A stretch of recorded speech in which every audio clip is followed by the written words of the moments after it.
In the first 15 minutes after a nuclear strike, your actions decide everything. Panic or no bunker, you happen not to be in. Failure. Just knowing where to go and what to avoid at all costs. Most people will die not from the explosion itself, not from the fireball that incinerates everything within kilometers. They will die from ignorance, from the wrong actions in those critical minutes and hours. Today, I'm going to tell you what really happens after a nuclear strike, how the damaging factors work, why cities turn from places of life into deadly traps within hours, and what to do in the first critical moments. You will learn why the first 15 minutes are more important than the next 15 days, where to go when the radiation drops, and which popular survival myths will kill you faster than the blast itself. In the middle, there will be a moment when you realize the city you live in right now will become a grave for millions, not because of the explosion, but because of what happens afterward. And at the end, a clear algorithm of actions without panic or emotion. Just physics, logic, and what actually works when everything else stops mattering in a single moment. So, a nuclear warhead detonates over the city. The first thing you see is a flash of light brighter than 1,000 suns at once.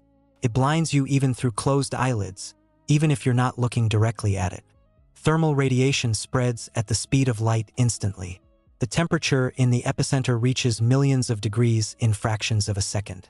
Everything flammable within several kilometers ignites simultaneously. Wood, plastic, fabric, paper, human skin. A few seconds later, the shockwave arrives. A wall of compressed air moving faster than sound. It flattens buildings like houses of cards, blows out every window within 10 kilometers, hurls people and cars like toys, and crushes internal organs from the pressure difference. The zones of destruction are divided into circles.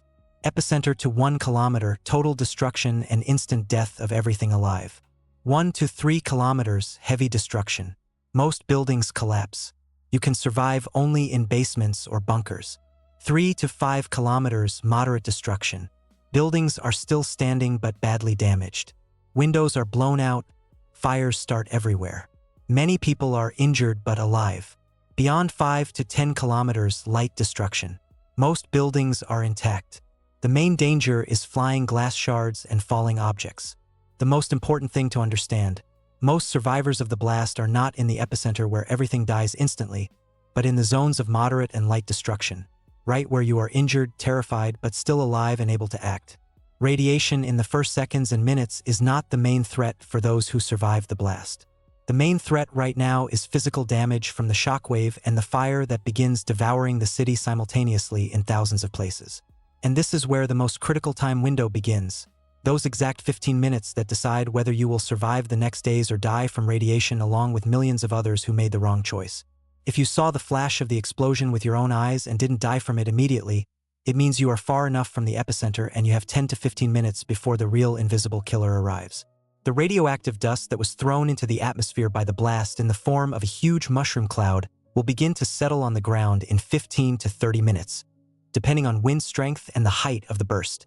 Your only task in these critical minutes is to find shelter with maximum protection from radiation. This means the basement of a building, the central part of a large house where there are many walls between you and the street, any room with the maximum amount of mass around you. Do not do the following under any circumstances. Do not run out into the street in panic trying to get somewhere. Do not get into a car to drive out of the city. The roads will instantly turn into dead gridlock. Do not try to reach your loved ones across half the city under the open sky. If you are inside a building, stay there. Go to the most protected part. If you are on the street, run to the nearest solid building, no farther than a 2-minute run. Every second spent in the open air after fallout begins brings you closer to a lethal radiation dose. Close all windows and doors. Stuff ventilation shafts with rags. Seal gaps with tape or duct tape if you have it. Create maximum airtightness so radioactive dust cannot enter with the air and wind. Remove all the clothes you were wearing on the street during or after the blast. Seal them in a plastic bag or throw them far away. Wash yourself with water and soap if possible. Thoroughly rinse all dust from your skin and hair. Find or remember where you have water and food supplies for at least 2 to 3 days. This is critically important because going outside for water or food in the first 2 or 3 days is suicide, slow and agonizing from radiation sickness. These 15 minutes after the blast are your only chance to do everything right. After that, you are either relatively safe inside shelter for several days, or you slowly die from accumulated radiation dose on the streets of the city in chaos and panic. Radioactive fallout is not some mystical substance from science fiction movies. It is simply tiny particles of soil, concrete, and asphalt that were in the epicenter and became radioactive from the neutron flux of the nuclear reaction. This dust rises into the atmosphere with the fireball, forming that famous mushroom cloud everyone has seen in test photographs. Then the wind carries it tens and hundreds of kilometers from the blast point, depending on strength and direction. It falls to the ground like invisible snow or fine rain. It covers everything around it in a thin layer: roofs, streets, cars, trees, water in open reservoirs. It has no light, no smell, no taste. You feel nothing until the symptoms of radiation sickness begin. External radiation happens simply from being near the source. Every particle emits streams of energy that pass through your body, damage cells, and destroy DNA. The closer to the source and the longer you stay, the higher the dose you accumulate. Internal radiation is thousands of times more dangerous. If you inhale radioactive dust into your lungs, drink contaminated water, or eat contaminated food, the radiation source is now inside your body and irradiates you from within 24 hours a day until death. The rule of sevens is a physical law of radioactive isotope decay that always works and gives hope. After 7 hours, the radiation level drops 10 times from the initial peak.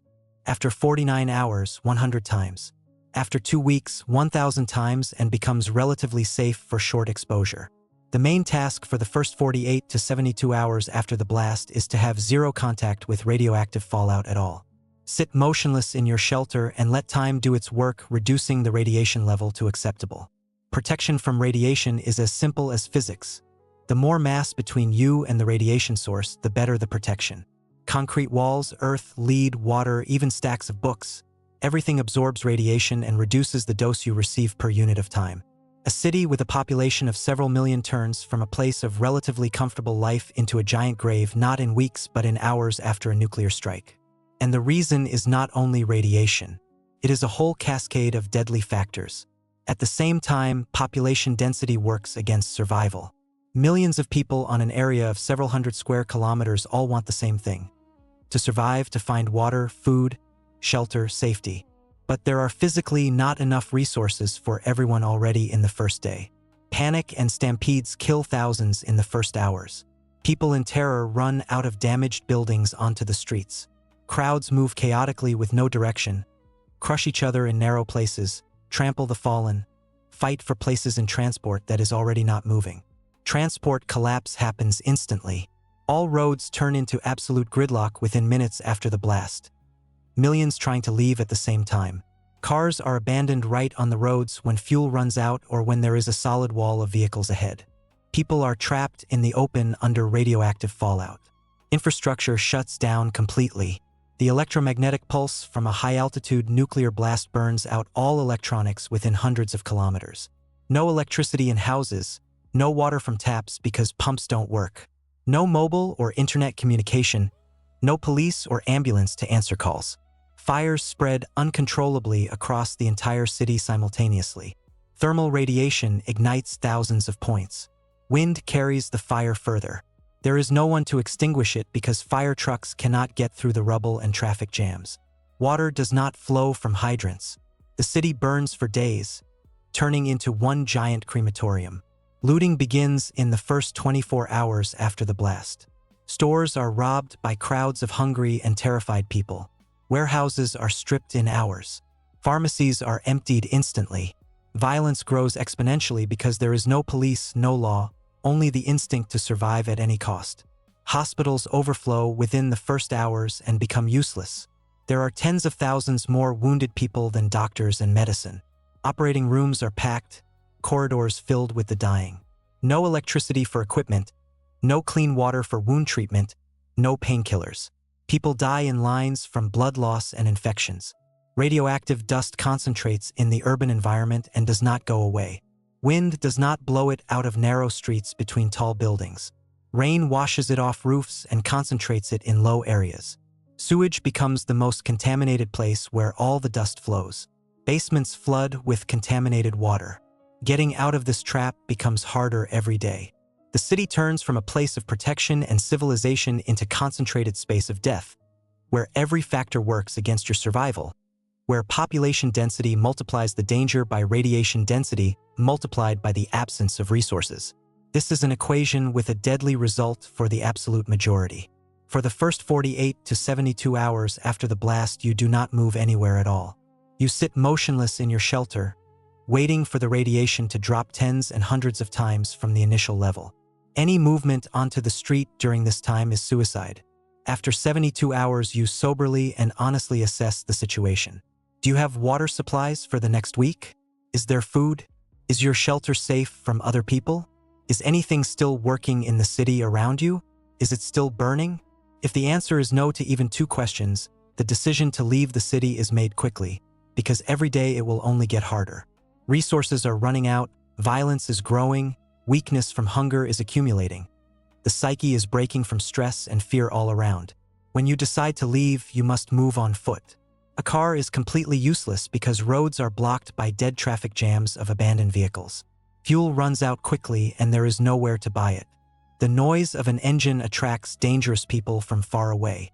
On foot is slower but more reliable and less noticeable. Direction of movement is critically important. Go perpendicular to the wind direction that was present during the blast. Do not follow the radioactive cloud where fallout is densest.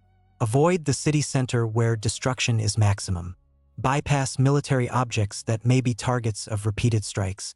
Do not go where there are large concentrations of people and refugees. Your goal is small towns 50 to 100 kilometers from the epicenter, villages where population density is low, forested areas where there are sources of clean water and the possibility to obtain food by hunting, fishing, and gathering. Places where the land is suitable for growing at least something in a few months. What to take with you? Water in the maximum amount you can physically carry. This is the main thing. Food for several days of travel, preferably high-calorie and light. A knife, the #1 universal tool. Matches or a lighter. Warm and waterproof clothing if possible. Basic first aid kit. Flashlight with batteries. Strong rope. What not to take? Anything that is extra weight and slows you down. Money and gold that are useless when food is more important than any currency.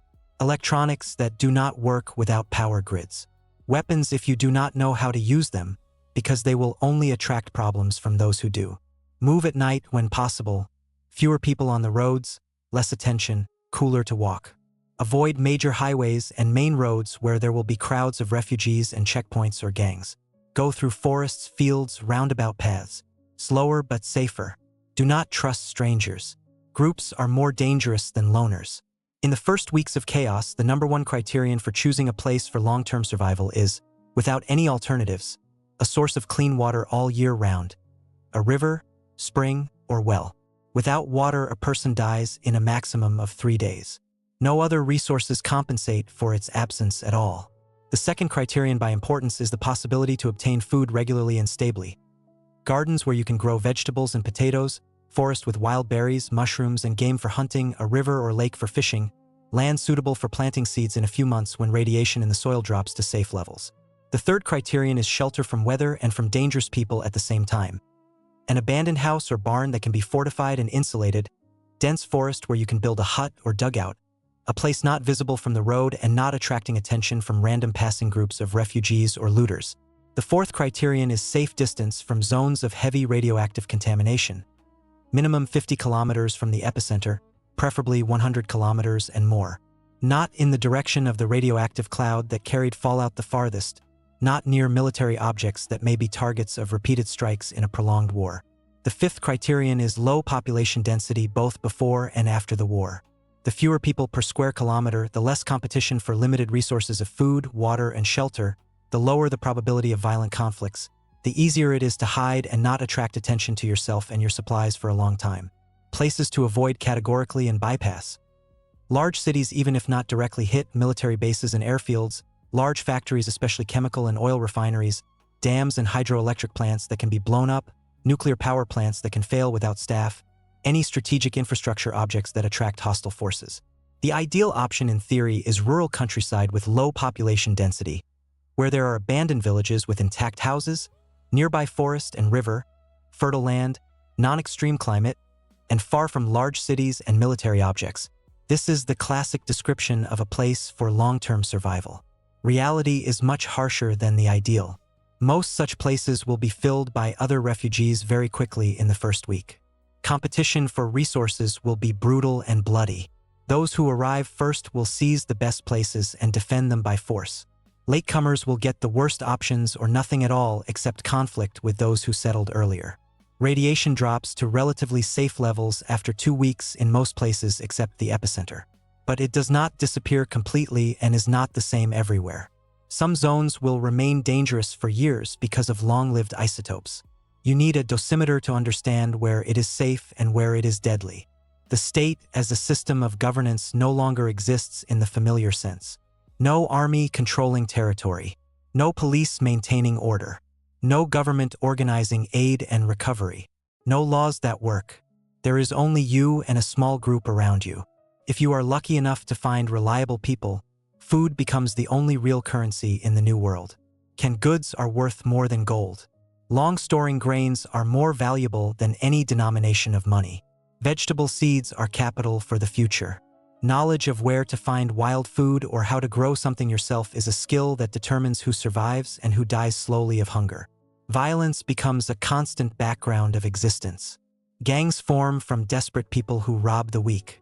Looters look for easy targets. Lone travelers or small groups without weapons. Defense becomes a necessity, not a choice. You need to be able to protect yourself and your own or become a victim of those who can and have no moral limits. Diseases kill no less than hunger and violence combined. Without medicine, without doctors, without elementary hygiene. A simple infection from a cut becomes lethal in a week. Diarrhea from dirty water dehydrates you in days. Pneumonia from hypothermia kills almost guaranteed without antibiotics. Toothache turns into an abscess and blood poisoning. Weather turns from inconvenience into a deadly threat. Winter without heating, without warm clothes, without firewood reserves kills from hypothermia in one night. Summer without clean water and shelter from the sun causes heatstroke and dehydration in a day. Rain without a roof over your head leads to disease. Wind without protected shelter drains the last of your strength. Psychological state collapses even faster than the body. Depression from the scale of losses, fear of the unknown future, survivor's guilt from seeing others die, loneliness that presses harder than hunger, loss of meaning when everything you once strived for no longer matters in a world where only surviving today counts. Forming small communities is the only strategy that works long-term. Loners die quickly from disease, injury, or simply from the impossibility of doing everything necessary themselves 24 hours a day. Groups of 3 to 7 people with different skills and divided roles survive far better. Mutual support and shared duties multiply everyone's chances many times over compared to solitary survival in isolation. Myth 1 that will kill the most people. Everyone will die instantly, so there is no point in preparing. Absolute lie. Most of the population will be outside the instant kill zone around the epicenter. Millions will survive the first minutes but die in the first days from wrong actions and ignorance. Myth 2 about the bunker as a panacea. A bunker will save you from everything only if it is properly built with air filtration systems, supplies for months, protection from intrusion, and only if you were inside it at the moment of impact. Otherwise, it is just an expensive hole in the ground that gives no advantage over an ordinary basement. Myth 3 about iodine. Iodine tablets will protect you from radiation. Iodine protects only the thyroid gland from one specific radioactive isotope, iodine-131. It does not protect from all the other dozens of isotopes in radioactive fallout, does not protect other organs, does not reduce external radiation. It is very limited protection. Myth 4 about the subway as shelter. You can wait it out in the metro. The metro will fill with a panicking crowd in minutes and become a trap with no exit. Air will run out in hours. At such density, people will start crushing each other, violence will begin, tunnels will be clogged with bodies. It is one of the worst shelter options in reality despite radiation protection. Myth 5 about money and valuables. Gold and money will help you buy what you need. In the first weeks and months after the strike, the only currency is food, water, and tools. Paper money is useless when there is no exchange system. Gold is heavy and inedible. No one will trade canned goods for gold when they themselves are hungry. Myth 6 about quick recovery. Power and order will be restored in weeks. The state as a complex system will collapse for months at minimum, possibly years. Supply chains are broken, communications destroyed, officials dead or fled, the army in chaos. Recovery will take not weeks but years, even in the most optimistic scenario. Myth 7. About returning to the city. After a week, you can go home. The city will remain uninhabitable for months. Radiation may drop, but not evenly everywhere. There is no electricity, water, sewage, or communication. Buildings are damaged and dangerous. Supplies have been looted. Diseases are spreading. Returning means dying slowly. The reality is simpler and harsher than all the myths. Survival after a nuclear strike is knowledge of radiation physics. Understanding the logic of actions in the first minutes and hours, the ability to make sober decisions under stress, and readiness to adapt to a new reality without illusions about a quick return to the old life that no longer exists. Nuclear war is not a guaranteed end of the world and extinction of humanity as a species. It is a catastrophe with a huge number of victims, but also with survivors who will find themselves in a world completely different from the one they were used to all their lives before this moment. Your chances of survival depend on 3 factors at once: where you are geographically at the moment of the strike, what you know about the damaging factors and protection from them, what you do in the first critical 15 minutes and 72 hours after the blast. Everything else is secondary. Cities with their population density and concentration of resources turn from places of safety and civilization into giant traps because of panic, destroyed infrastructure, radiation, fires, violence, disease, and hunger, all at once in a closed space with no exit for millions. Survival is not heroism or luck or special physical training. It is following simple logic based on physics and common sense. Take shelter in the first minutes, wait out the radiation peak without moving, soberly assess the situation and leave the dangerous zone when it is safe, find a place with water and food, and adapt to the new reality for the long term. Preparation does not guarantee survival in the absolute sense. There are too many variables beyond control, but it dramatically increases your chances compared to those who know nothing and act in panic and emotion. The difference between knowledge and ignorance is the difference between life and death. Literally, in the first hours, most will die not from the nuclear blast itself, which kills instantly only in the narrow radius of the epicenter. Most will die from wrong actions, from not knowing where to go, from panic that pushes them onto the street under radioactive fallout, from attempts to return to a dead city, from lack of water and basic survival skills. After the first explosion, it will not be the physically strongest or the luckiest who survive. By chance, the few who survive will be those who knew what to do in the first 15 minutes when every second counts, who understood how radiation works and how to protect themselves from it, who could make the sober decision to leave the city while others stayed in the illusion that everything would soon return to normal.